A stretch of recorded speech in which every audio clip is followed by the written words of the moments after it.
Hello friends, मैं अशोक स्वागत करता हूं प्रगति इंस्टीट्यूट के इस सेशन में, जहां आप लोग को आज से भारतीय राज्य व्यवस्था का जो है क्लासेस देखने को मिलेगा, जिसके तहत हम लोग जो है पूरा भारतीय राज्य व्यवस्था का टॉपिक वाइज क्लासेस देखेंगे।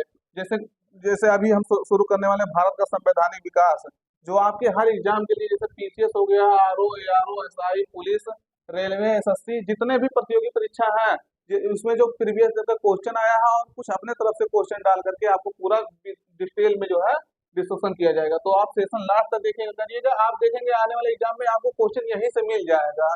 तो आप इसको प्रैक्टिस के रूप में भी जो है देख सकते हैं।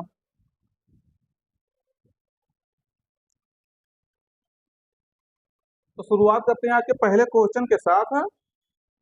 पहला क्वेश्चन है, रेगुलेटिंग एक्ट पारित किया गया, तो मतलब आपको बताना है ये रेगुलेटिंग एक्ट कब पारित किया गया था। तो सही उत्तर आपको बताना है 1773, 1771, 1783, 1793 में। तो कब पारित किया गया था? 1773 में ये रेगुलेटिंग एक्ट पारित किया गया था।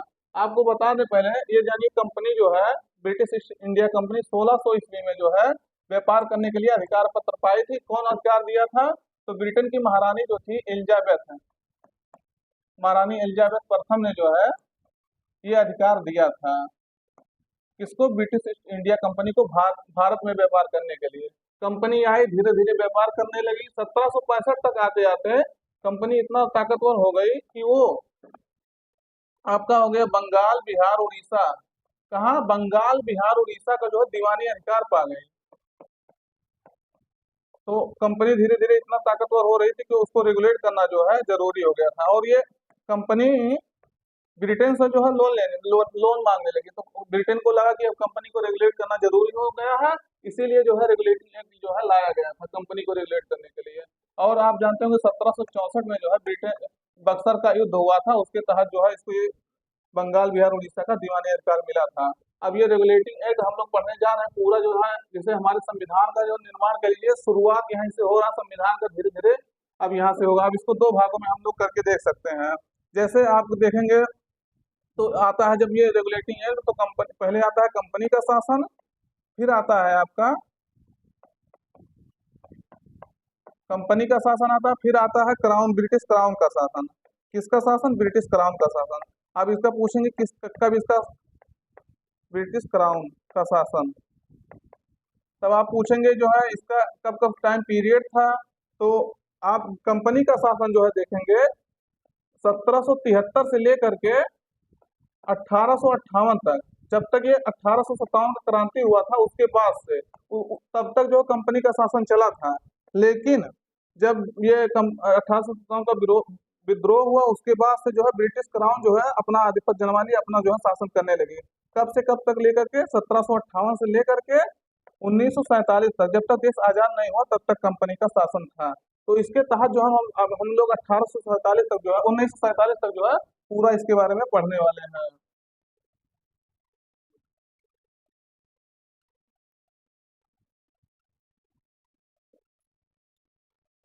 तो अगला क्वेश्चन देखते हैं हम लोग।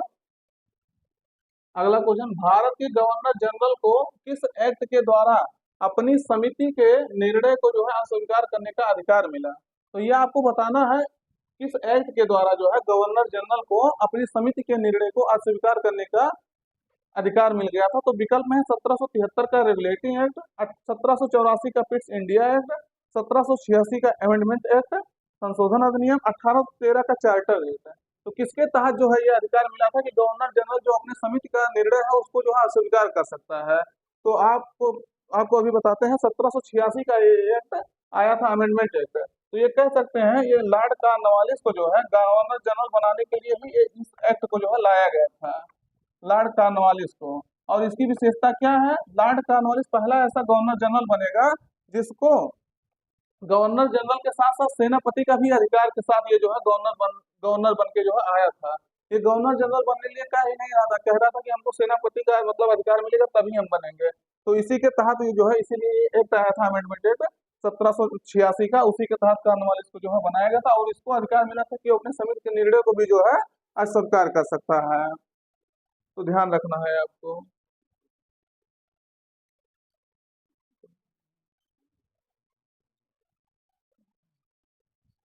अगला क्वेश्चन है, आपको बताना है फिट्स इंडिया एक्ट किस वर्ष पारित किया गया था। तो ये आपको बताना है फिट्स इंडिया एक्ट कब पारित किया गया था। देखिए जितने क्वेश्चन है सब आपके क्वेश्चन पूछे गए हैं और आने वाले एग्जाम में यहीं से क्वेश्चन आपको मिलता हुआ नजर आएगा।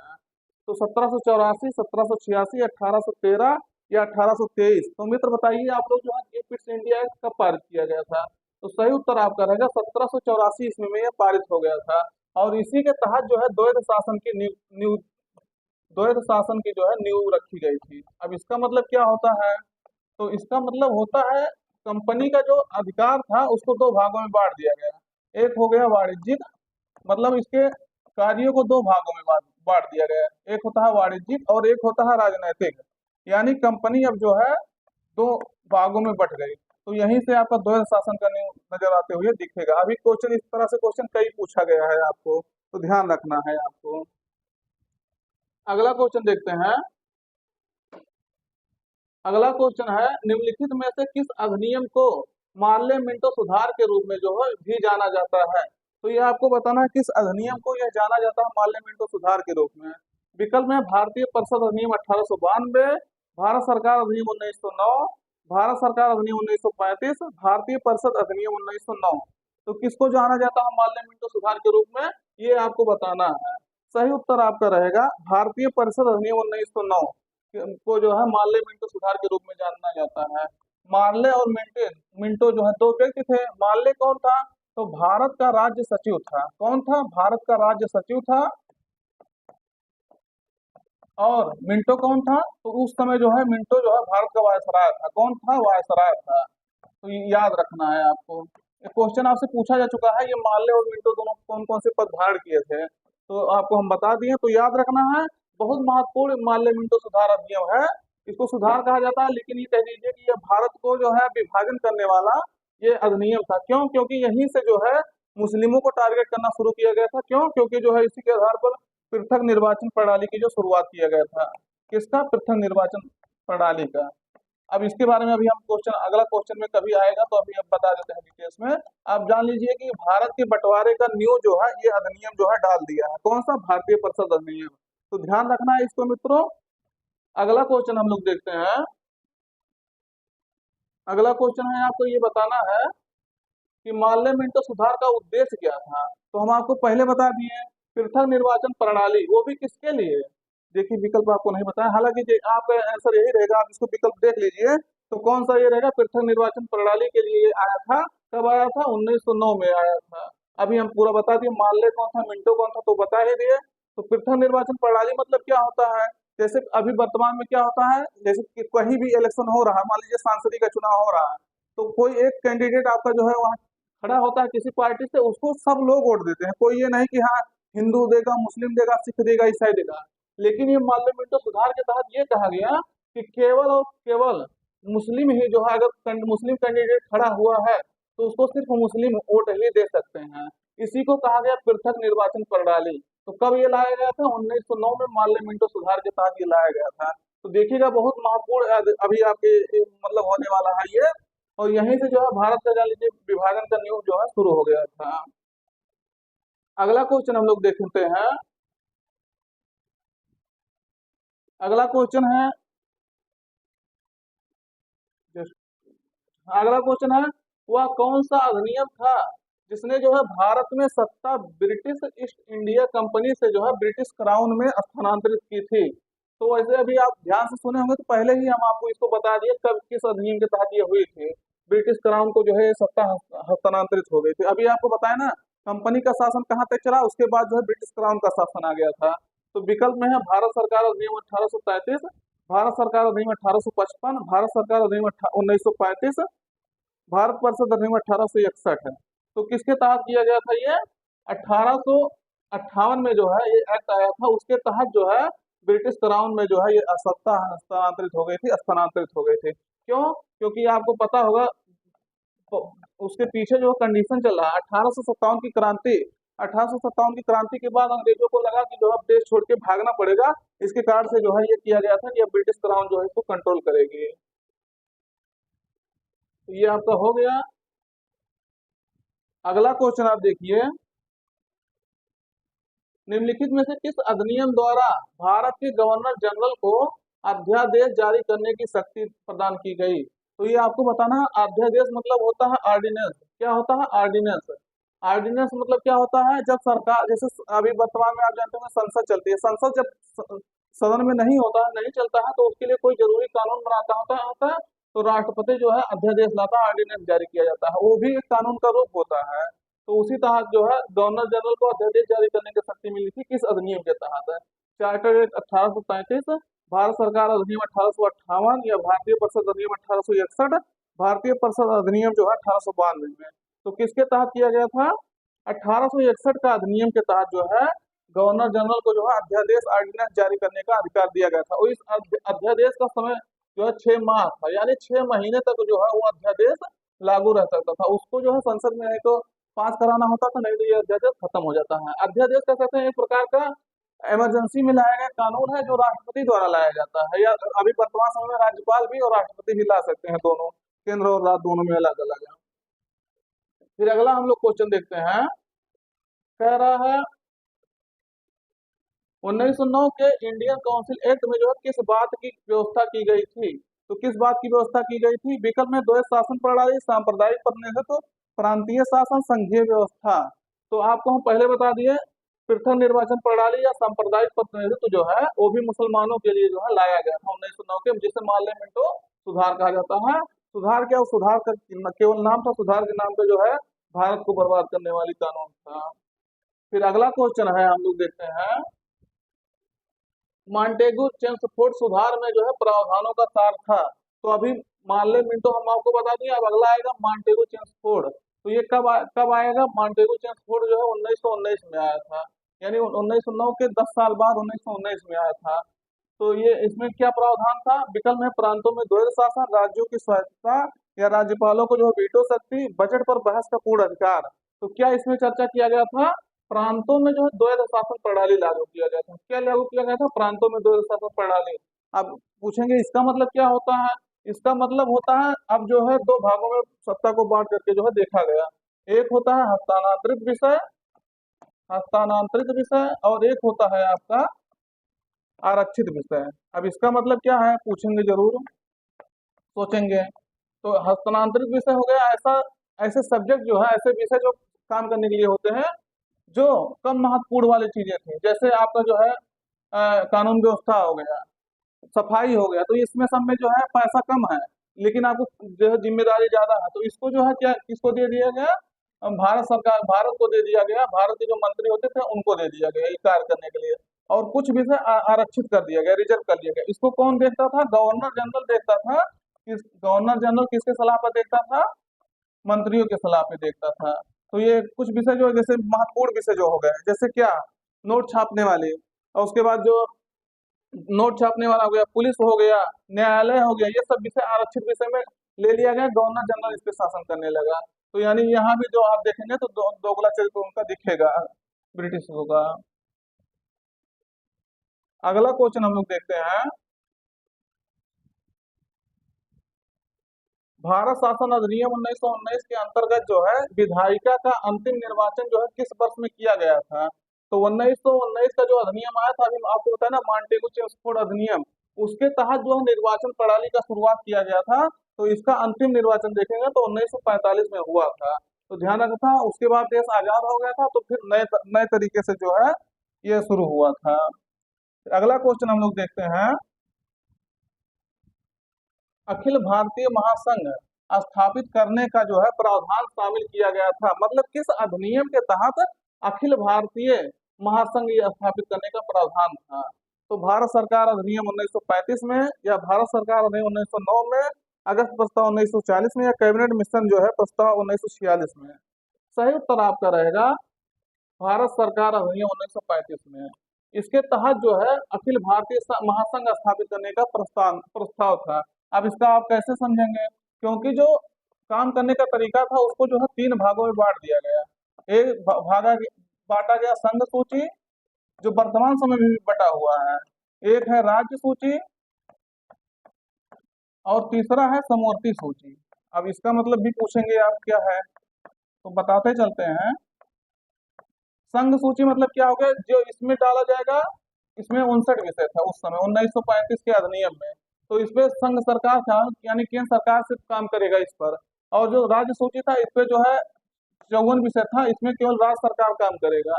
और समवर्ती सूची में दोनों माने कॉन्करेंट लिस्ट इसे कहा जाता है, राज्य और केंद्र सरकार दोनों मिलकर काम करेंगे। और जो विषय बचा वो आपको अवशिष्ट शक्तियों के अंतर्गत जो है डाल दिया गया। किसके अंतर्गत डाल दिया गया, अवशिष्ट शक्तियां, रेजिड्यू पावर। अब इसका इसका जो है पावर किसको दिया गया, यानी जो शक्तियां इसमें इन तीनों में नहीं रखा गया उसको अवशिष्ट शक्तियां दे दिया गया, और गवर्नर जनरल को अधिकार दिया गया कि उसके तहत ये जो है कार्य कर सकता है। तो ध्यान रखना है, और ये 1935 के तहत ये हुआ था। अभी इसके बारे में 1935 के बारे में और आएगा अधिनियम, तो हम पूरा डिटेल्स में आपको बता देंगे। तो शुरुआत, अगला क्वेश्चन देखते हैं, किस अधिनियम के तहत जो है राज्यों में द्वैध शासन प्रणाली को स्थापित किया गया था। तो ये आपको बताना, राज्यों में द्वैध शासन प्रणाली कहाँ, राज्यों में। अभी एक क्वेश्चन आपका केंद्र में भी आएगा, यहाँ राज्यों के स्थान पर केंद्र में आएगा, तो उसका अलग आंसर रहेगा। तो पहले इसको बताइए, आप लोग राज्यों में द्वैध शासन प्रणाली कब आया था। अभी आपको हम बताए हैं 1919 के अधिनियम के तहत ये आया था। आरक्षित विषय और हस्तांतरित विषय में दो भागों में करके बांटा गया था, जिसे मॉन्टेगो चेम्सफोर्ड अधिनियम भी कहा जाता है, भारत शासन अधिनियम 1919 को। तो ध्यान रखना है ये। अगला क्वेश्चन हम लोग देखते हैं, अगला क्वेश्चन है, संघीय प्रणाली का पहला प्रयास भारत सरकार अधिनियम द्वारा किया गया था। तो यानी संघीय प्रणाली कब लाने का प्रयास किया गया था। तो अभी आपको हम बता दिए, संघ सूची, राष्ट्र सूची, समवर्ती सूची में जो है विषय बांट करके जो है उसको 1935 के अधिनियम के तहत जो है लाया गया था। देखिए जो क्वेश्चन आपको बताया थोड़ा सा मॉडल चेंज हो गया है, अगर आप ध्यान से देखेंगे, बातों को सुनेंगे, तो क्वेश्चन आप चाहे थोड़ा सा रूप परिवर्तित हो गया आएगा तो आप लगा ले जाएंगे। अगला क्वेश्चन हम लोग देखते हैं, भारतीयों को जो है वर्ष 1947 में सार्वभौम सत्ता सौंपने की योजना जो है निम्न में से किस नाम से जानी गई। तो ये आपको बताना है, 1947 में जो ये सार्वभौम सत्ता सौंपने की योजना थी किस नाम से जानी गई। विकल्प में है डूरंट योजना, माउंटबेटन योजना, मार्ले मिंटो योजना, बेबल योजना। तो किस नाम से जानी गई, तो ये आपको बताना है। सही उत्तर आपका रहेगा माउंटबेटन योजना के नाम से जाना गया। इसको जो है 3 जून का योजना कहा जाता है, 3 जून योजना, मनबाटन योजना कहा जाता है। क्यों कहा जाता है, क्योंकि भारत और पाकिस्तान का जो बंटवारा हुआ था इसी बात से, इसी से जो है इसी योजना के तहत हुआ था। जो भारतीय स्वतंत्रता अधिनियम आया था 1947, उसके तहत ही जो है माउंटबेटन योजना जो है लाया गया था। उस समय जो है क्लीमेंट एटली जो है, क्लीमेंट एटली ब्रिटेन के जो है लेबर पार्टी से क्या बने थे, प्रधानमंत्री बने थे। तो उन्होंने ही जो है इनको नियुक्त किया था, और इनके तहत जो है माउंटबेटन योजना के तहत ही जो है लाया गया था, सॉरी। तो ये ध्यान रखना है, माउंटबेटन योजना कहा जाता है। फिर अगला क्वेश्चन हम लोग देखते हैं, कैबिनेट मिशन योजना के विषय में जो है कौन सा कथन सही नहीं है। देखिएगा, जैसे आप क्वेश्चन ये लगाने का तरीका ये भी आपका होना चाहिए, जहां ऐसे आए उसको सर्किल में आप ले लीजिए। ऐसे ऐसे क्या होता है, जिसमें लिए पढ़े तो आपको ध्यान होगा कि हाँ मतलब ये चीज को हमको काउंट करना है, कि मतलब हाँ नहीं पूछ रहा, नहीं तो हम लगा देंगे कैबिनेट मिशन योजना के विषय में कौन सा कथन सही है। तो इसमें से एक पढ़ेंगे, हाँ ये सही है, लगा देंगे तुरंत। तो इसको आपको ध्यान देके लगाना कि हाँ कौन सा सही नहीं है। तो भारतीय सदस्यों वाला अंतरिम मंत्रिमंडल, क्या ये इसमें नहीं था। फिर कह रहा पाकिस्तान की स्वीकृति या संविधान निर्माण का अधिकार, प्रांतीय समूहीकरण या प्रोविंशियल ग्रुपिंग। तो क्या इसमें नहीं था जो कैबिनेट मिशन में, ये आपको बताना है। तो सही उत्तर आपका रहेगा। वैसे कैबिनेट मिशन जो है 1946 में आया था। तो आपको हम बताएं, पाकिस्तान और भारत की जो है स्वीकृति कब हुई थी बंटवारे की, माउंटबेटन योजना जो 1947 में आया था। तो यानी पाकिस्तान की स्वीकृति इसमें जो है नहीं किया गया था। इसके कारण से मुस्लिम लीग ने नाराज हो गया था, जब कहा ये कैबिनेट मिशन में ये कहा गया कि भारत और पाकिस्तान संग एक रहेंगे, बंटवारा नहीं होगा। मुस्लिम लीग पूरा विरोध करने लगा, यानी पाकिस्तान की स्वीकृति इसमें नहीं थी। ये जो है माउंटबेटन योजना 1947 में आया था। तो ध्यान रखना है। क्वेश्चन समझ में आ रहा है, आप लोग बताइएगा। वैसे जो क्वेश्चन पूछा गया वही आपसे बता रहा हूँ, या तो ये पूछे जाने की बहुत ज्यादा संभावना है, वो बता रहा हूँ। तो इसको आप ध्यान से देखिएगा, आने वाले एग्जाम में आपको जरूर मिलेगा यहाँ से क्वेश्चन है। अगला है 1946 का जो है कैबिनेट मिशन 3 मंत्रियों से जो है गठित था।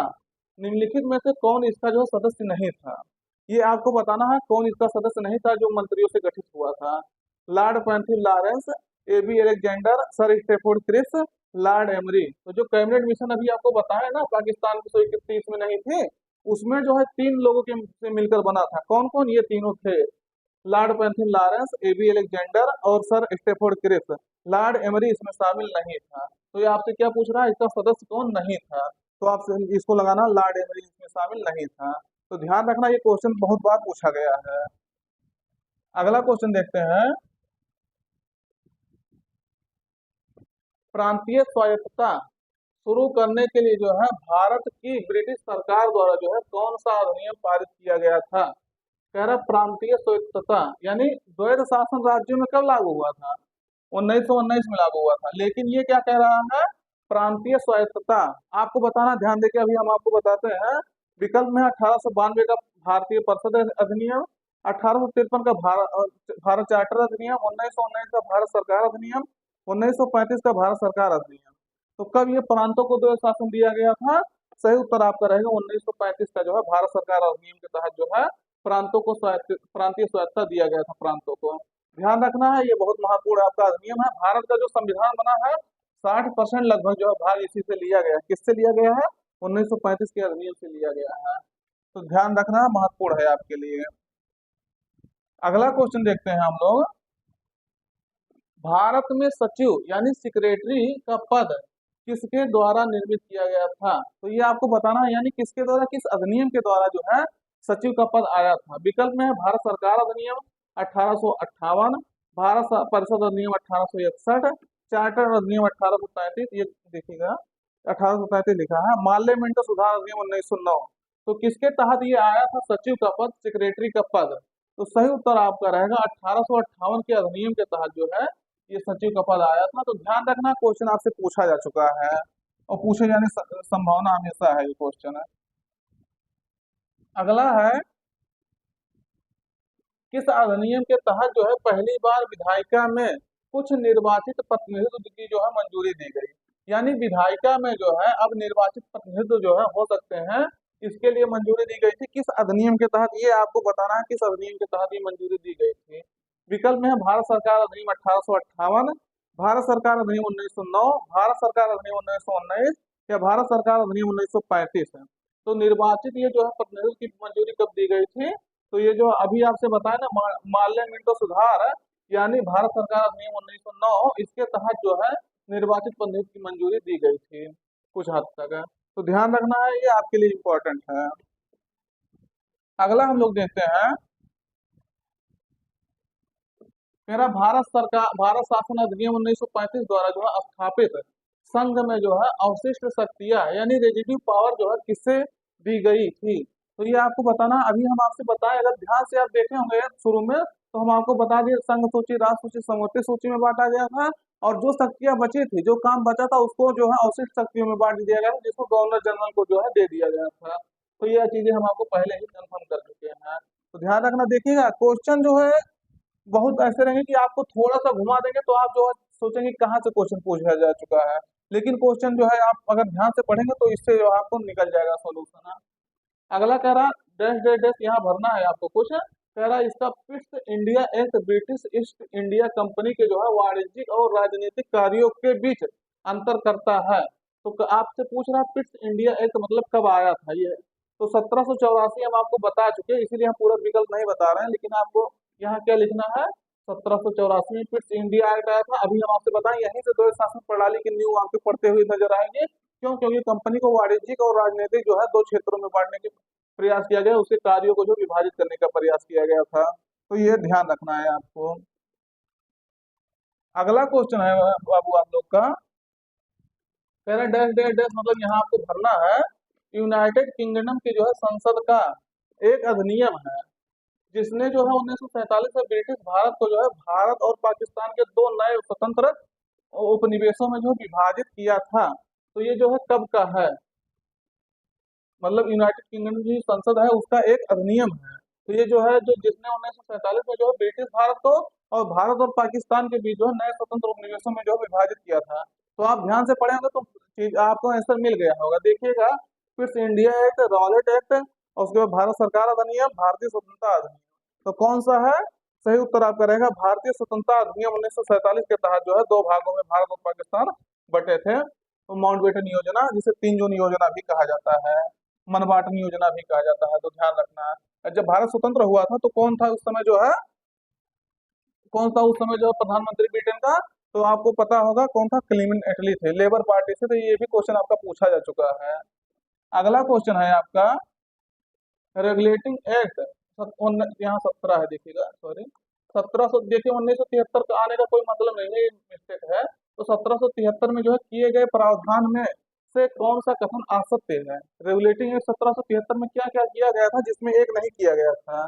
तो इस अधिनियम द्वारा ब्रिटिश क्राउन का जो है कोर्ट ऑफ डायरेक्टर्स के माध्यम से, देखिएगा थोड़ा आपको हो सकता है विजिबिलिटी कम हो, कंपनी पर नियंत्रण और सशक्त हो गया था। और अगला कह रहा है इस अधिनियम में यह व्यवस्था की गई कि कोर्ट ऑफ डायरेक्टर्स अब 4 वर्षों के लिए चुना जाएगा। तो क्या ये दोनों कहा गया था, आपको बताना है। अगला है इस अधिनियम के द्वारा जो है बंगाल के गवर्नर को जो है बंगाल का गवर्नर जनरल पद नाम दे दिया गया था। तो ये भी आपको क्या ये सही है? अगला कह रहा है उपयुक्त में से कोई नहीं। तो सही उत्तर आपका तीनों रहेगा, यानी आपका सही उत्तर तीनों रहेगा, लेकिन यहाँ क्या कह रहा है, असत्य है। तो इसमें से कोई नहीं असत्य है। तो इस तरह से आपको लगाना है, यानी ये सब सही है, यहाँ आपको वैसे लगाना नहीं चाहिए, विकल्प आपका यही रहेगा। ये देखिएगा लग गया है, तो ध्यान देना है इसको आपको। अब ये चीज भी कहा गया था, और ये चीज 4 वर्षों के लिए भी कहा गया था। और बंगाल का जो गवर्नर जनरल था उसको अब जो है बंगाल का गवर्नर जो था, सॉरी गवर्नर जनरल नहीं, बंगाल का जो गवर्नर था उसको बंगाल का गवर्नर जनरल पद से रिप्लेस कर दिया गया था। और भारत बंगाल का प्रथम गवर्नर कौन बनेगा आपका, ये आपको बताना है। कौन बनेगा बंगाल का प्रथम गवर्नर? तो वो आपके बनेंगे, सॉरी, बंगाल का गवर्नर जनरल जो है ये इस पद से जो है रिप्लेस कर दिया गया था। तो ध्यान रखना है इसको आपको। कौन बनेगा ये आपने बताया कि नहीं बताया? वारेन हेस्टिंग जो है, lord Warren Hasting, lord Warren Hasting जो है बंगाल का प्रथम गवर्नर जनरल बनेगा। तो ये आपको ध्यान रखना है। अगला क्वेश्चन है, हम लोग देखते हैं, करा निम्नलिखित में से किस अधिनियम द्वारा जो है कार्यपालिका एवं न्यायपालिका के बीच जो है शक्ति पृथक्करण की जो है दिशा में बड़ा कदम उठाया गया है? तो ये आपको बताना है, कार्यपालिका और न्यायपालिका के बीच में जो है ये किया गया कि मतलब उनके बीच में बंटवारा कर दिया जाए। तो कब किया गया था? तो विकल्प में पिट्स इंडिया एक्ट 1784, 1781 का संशोधन अधिनियम, चार्टर अधिनियम 1813, और उसके बाद रेगुलेटिंग 1973 या 1773 है, सॉरी देखिएगा कहीं कहीं मिस्टेक हो गया है, टाइपिंग टाइपिंग जो कर रहे थे। तो सही उत्तर आपका रहेगा 1781 के तहत जो है ये संशोधन किया गया है। किसके तहत? 1781 में। इसमें क्या किया गया, जो कंपनी के अधिकारी थे उनको जो है, जैसे आपको पता होगा, अभी हम आपको पूरा डिटेल्स में सेशन और लाएंगे, अभी आपको हम लोग थोड़ा ही कवर करेंगे। 1973 का जो 1773 का जो अधिनियम आया था उसके तहत क्या किया गया था, एक कोर्ट का जो है गठन किया गया था। तो कोर्ट जब गठित होगा तो टकराव होगा दो लोगों में, तो टकराव को दूर करने के लिए ये अधिनियम लाया गया था। इसमें कहा गया कि न्यायपालिका जो है और जो कार्यपालिका है उसकी शक्तियों का स्पष्ट बंटवारा किया गया। कंपनी के जो अधिकारी थे उनको जो है न्यायपालिका से अलग कर दिया गया, मतलब न्यायपालिका उनको जो है अधिकार नहीं, कुछ उनपे जो है नियम नहीं बना सकती है। तो ऐसे करने के लिए जो है ये लाया गया था। तो ध्यान रखना है इसको। अभी इसको बारे में हम आपको डिटेल्स में 1773 के नियम के बारे में बता देंगे आने वाले सेशन में। फिर अगला है आपका, ब्रिटिश ईस्ट इंडिया कंपनी के जो है चाय के व्यापारिक एकाधिकार को खो दिया था। तो ब्रिटिश ईस्ट इंडिया कंपनी जो है कब चाय के व्यापार के साथ जो एकाधिकार था, एकाधिकार मतलब मोनोपोली, उसको जो है इस अधिकार को खो दिया था। तो कह रहा 1793 के चार्टर अधिनियम द्वारा, 1813 के जो है चार्टर अधिनियम द्वारा, 1835 के चार्टर अधिनियम द्वारा, या 1853 के चार्टर अधिनियम द्वारा। तो कब जो है कंपनी पूर्ण रूप से जो है एकाधिकार अपना खो दी थी? तो ये आपको बताना, पूर्ण रूप से एकाधिकार को जो है खो दिया था। कब खोया था? तो 1833 के अधिनियम द्वारा जो है ये एकाधिकार पूरा कंपनी द्वारा खो दिया गया था। कब है? 1833 के द्वारा। 1813 का जो अधिनियम आया था उसके तहत कंपनी जो है थोड़े जो है मतलब एकाधिकार को कम किया था, लेकिन चाय और चीन के एकाधिकार जो है उस पर बना था, लेकिन 1833 में कंपनी पूर्ण रूप से जो है एकाधिकार खो ली। यानी इसका मतलब क्या हुआ कि जो ब्रिटिश कंपनी है, चाहे जो कंपनी जो है, चाहे जो व्यक्ति आकर के भारत के साथ व्यापार किया कर सकता है। पहले एकाधिकार था किसका? ईस्ट इंडिया कंपनी का।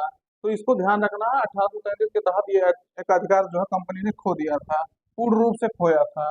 और 1833 में जो है पूर्ण रूप से नहीं खोया था, तो ध्यान रखना है। अगला क्वेश्चन है हम लोग का, निम्नलिखित में से जो किस अधिनियम के माध्यम से भारत में पहली बार विधान परिषद की स्थापना की गई थी? तो किसके तहत जो है विधान परिषद की स्थापना की गई थी?